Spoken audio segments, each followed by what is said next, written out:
You there! This is Dave and Jason. Hey! From DC On Screen. It's that time again. We need help from you to grow our show. But keep listening because there's something in it for you. Give us a 5-star written review on iTunes for a chance to win a free DC trade paperback, DVD, or Blu-ray valued at $15 or less. 1 in 10 will win. The winner will be randomly selected with a number generator on random.org and announced on one of our news episodes. It's pretty simple, really. Free stuff! Hooray! Anyway, yeah, seriously, do that. It helps us a lot. It's, so good. Anyway, sit back, enjoy this brand new episode of DC On Screen. Welcome into DC On Screen, your guide to the DC Universe on film and television. This is episode 209. This episode will be reviewing and getting super spoilery on Lucifer Season 2, Episode 1. Everything's Coming Up Lucifer. The recap, as it is, Lucifer wonders where Maze has disappeared to while worrying that his mother is coming to kill him. After seeing him shot repeatedly and bloodied only to watch Lucifer walk away last season, Chloe repeatedly threatens to have Lucifer's blood tested to find out the truth about him, only to decide to throw the blood away. Amenadiel, worried about the implications of humanity having proof of divinity, tells her that Lucifer is putting on a show because of a broken childhood. They, with the help of a new medical examiner, Ella, solve the murder of a stand-in actress that has a modicum of thematic resemblance to the overarching plot. At the end, the murder is solved, I should say. Maze is back, albeit friending it up with Lucifer's therapist, and Mom shows up injured looking for Lucifer's help. Oh, and why is Amenadiel's powers not working? That's a whole mystery that they're working on. A whole mystery that they're working on. I'm so intrigued. And I am, as a reflex, intrigued, but I'm annoyed by it being the exact same convention you used last year. By the way, I'm your host, David C. Robertson. This is my co-host, Jason Goss. Hi! So if you are new and you're a big Lucifer fan and you're looking for a couple of guys that just love on some Lucifer with you, probably the wrong podcast. I'm totally just leaning into this notion. We don't like this show. Yeah, it's not good. It's fun to watch in certain ways. It's amusing half the time. Because Tom Ellis is actually pretty great. Yeah. And of all things, we haven't had problems with the acting in the show. It's just what they actually are doing. Fine. Yeah, no one's doing a bad thing. It's just they won't let the characters do anything actually fun. Actually, you know what? I don't like Chloe. I've even gotten used to her. They could replace her with this new Ella character, and that'd be really good. Chloe is wooden to me. She's a little stiff, but I've gotten used to her, and in ways I kind of think she is playing her character kind of right. I think she is kind of wooden and stiff that way.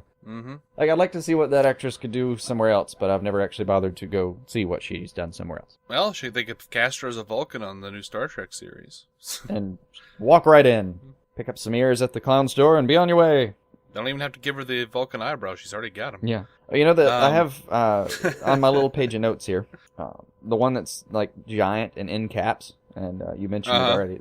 It just says, this is all caps and bold, and I think I scribbled beside it. It's throws away the blood, oh god damn it. Because let's face it, that's where this episode really went downhill, right? Is that where it was? Because that was pretty late in the game. No, there are parts of this that could work. You walk in and their little buddy cop dimension where he can freeze time and he can ask people that. That could be kind of cool. As an investigative team, they're kind of fun to watch in a way. And I like their chemistry, actually. They're fun to watch. The therapy sessions are still kind of on point. Those were the best part about the show last year, was when he went in therapy, he got to do some really good scenes with her. And that didn't change here. It's actually good scenes.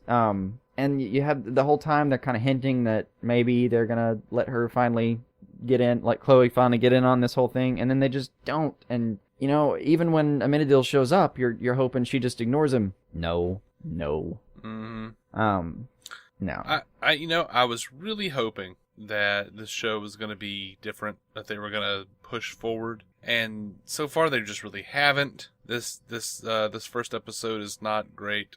I hated, like, on the onset, with the guy robbing the bank, and, by the way, still love the idea of Lucifer and Amenadiel running around being Batman and Robin. Oh, yeah. I love that.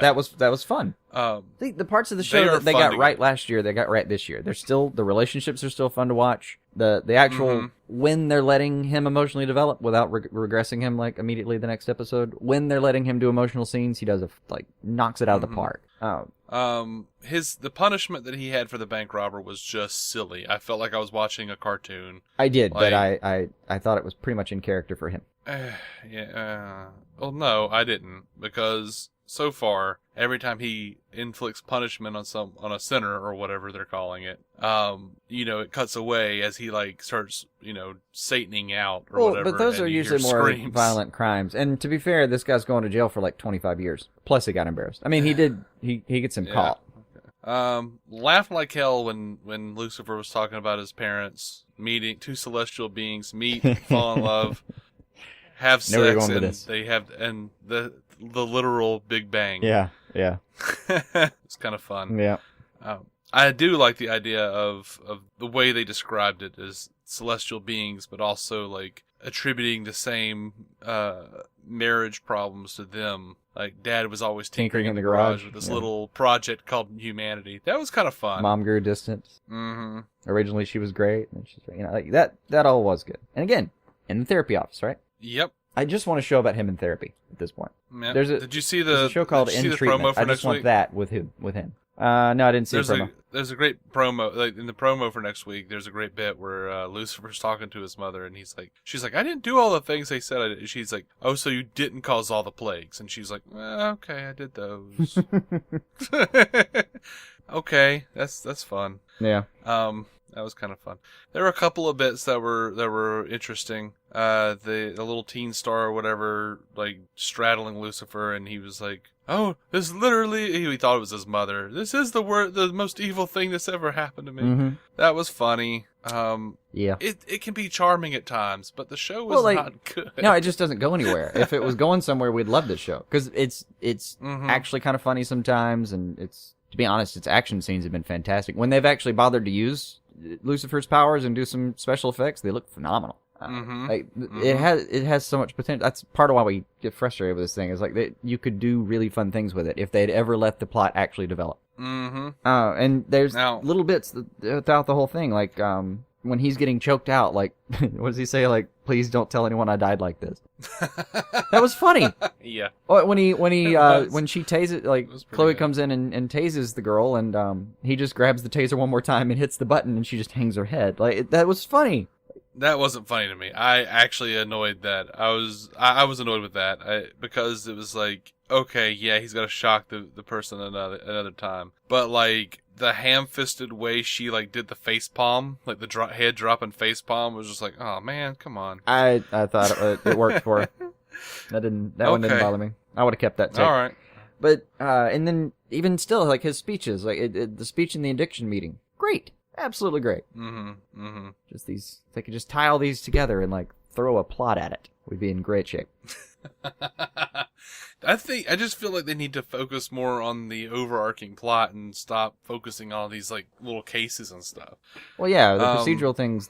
I'm okay with using a procedural as a way to get through your plot, but yeah, and the Ella thing, this medical examiner or whatever she is, Ella. Yeah. This is the chick that's been touted as she's the character she has faith, but she's also a scientist, so they're going to be, jumping back and forth with her and showing that dichotomy a little bit.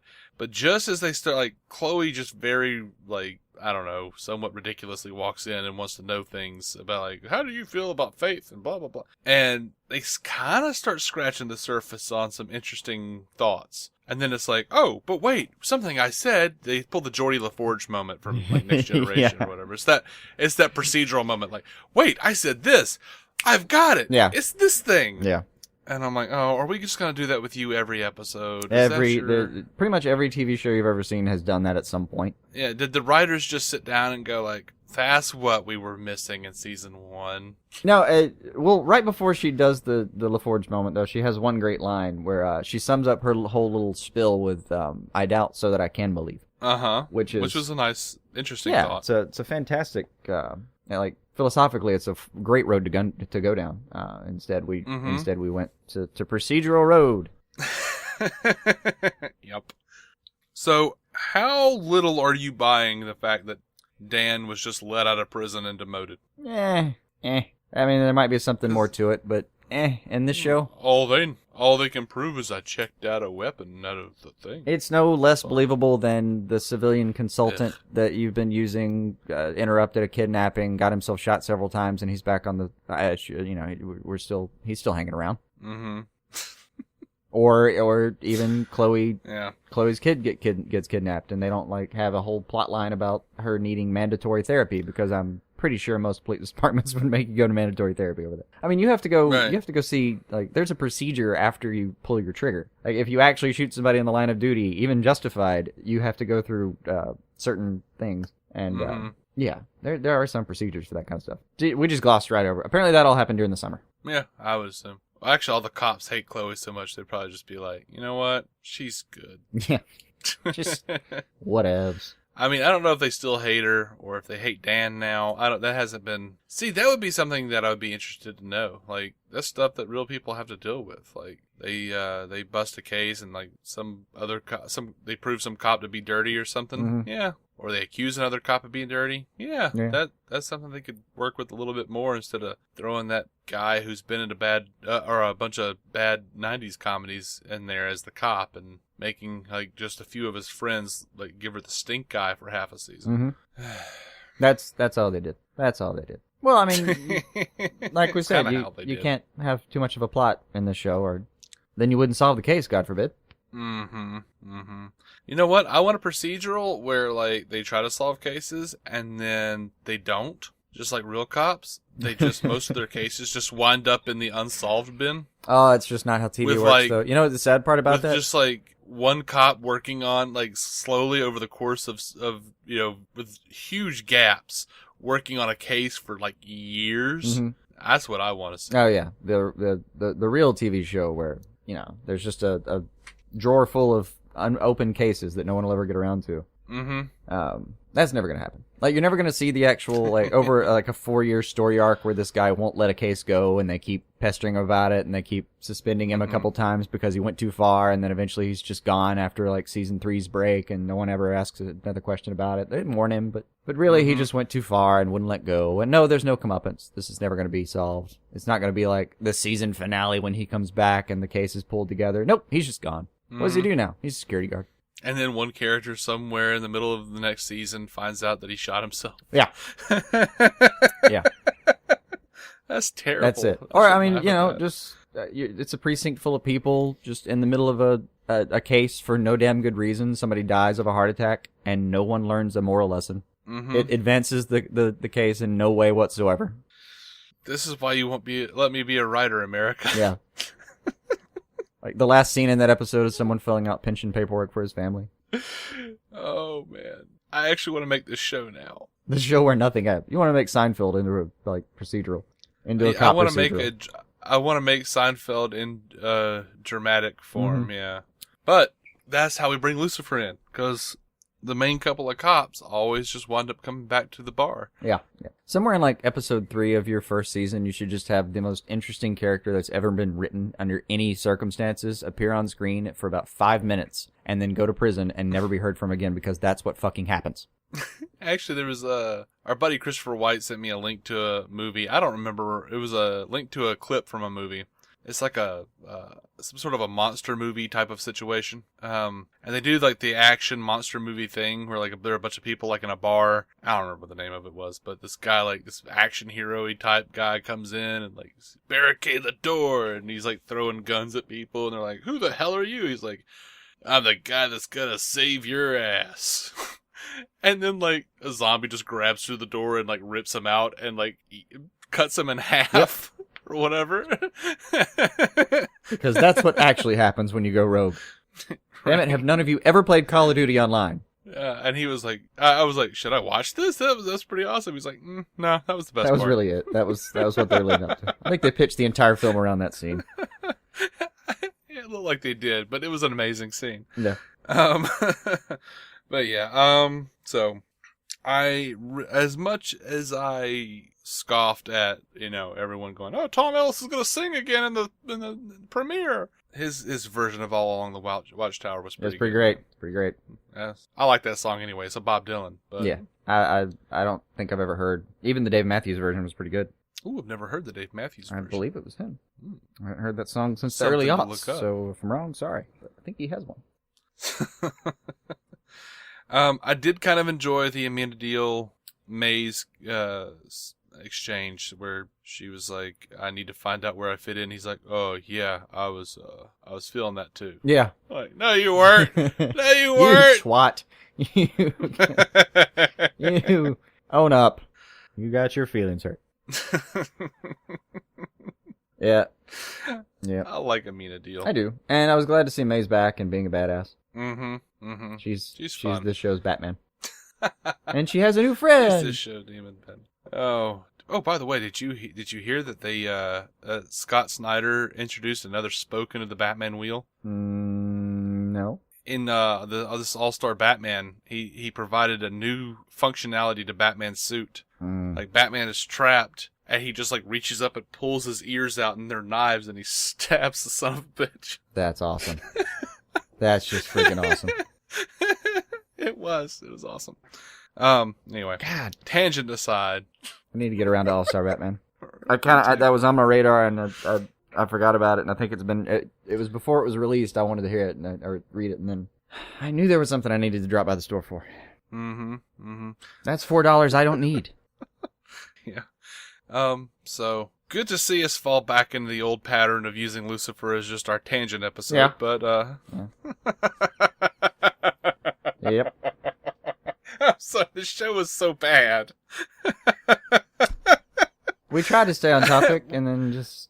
But we would be done in like 9 minutes. I know. Which is even a full worth 10. considering, to be honest. It might be. And in fact, I'm going to go ahead and wrap it up because we've got a news episode to get to. You got anything else for this? Do you have any hopes, any dreams, any predictions? I think we did all those already, to be honest. Oh, Alrighty. predictions. Nothing will happen. Next time let's put it on this way. Lucifer. All right.